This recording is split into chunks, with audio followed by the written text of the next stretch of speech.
Hi everybody, I miss you.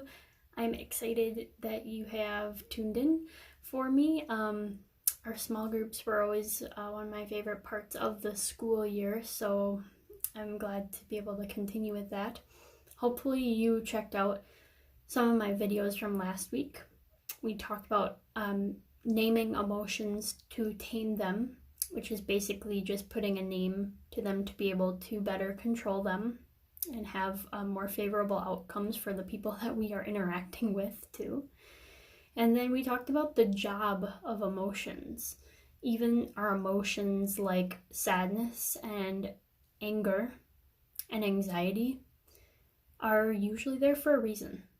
Some people are a little more sensitive than others, and while those who are not quite as in tune with their emotions or not quite as sensitive might find that to be frustrating, the emotions still exist, usually for some type of reason.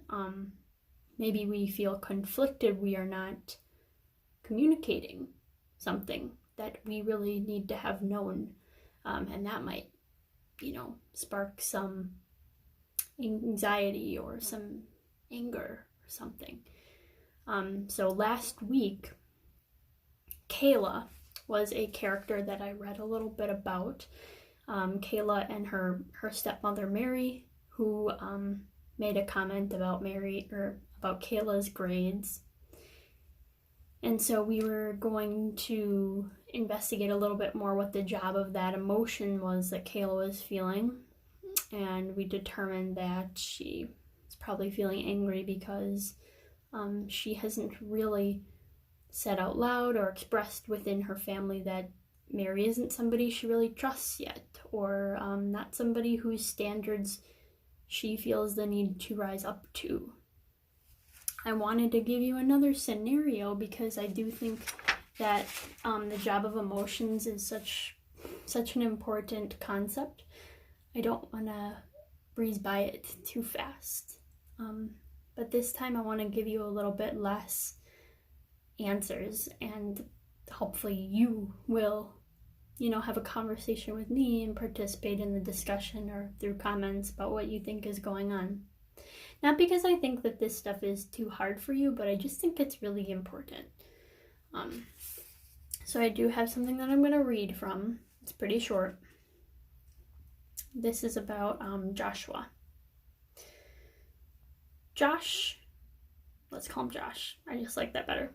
Josh and his girlfriend Emily had been dating for a few months. Things had been going well until the last couple of weeks when Josh started to notice that Emily wasn't calling or texting him back as often. They didn't get to see each other much because of the quarantine, and Josh had been looking forward to spending time with Emily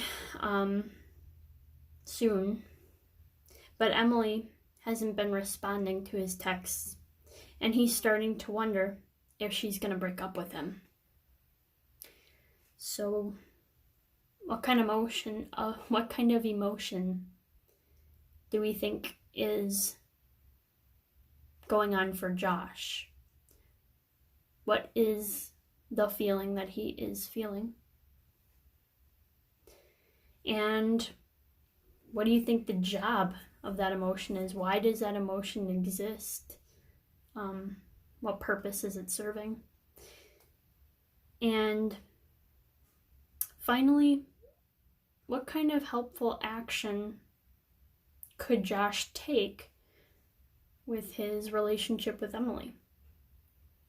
So there's a couple questions in there for you, and I'm very curious to see what you think, because this isn't really a scenario that's too far outside of the realm of reality, so maybe some people can relate to it. I will look forward to talking to you again soon. Bye.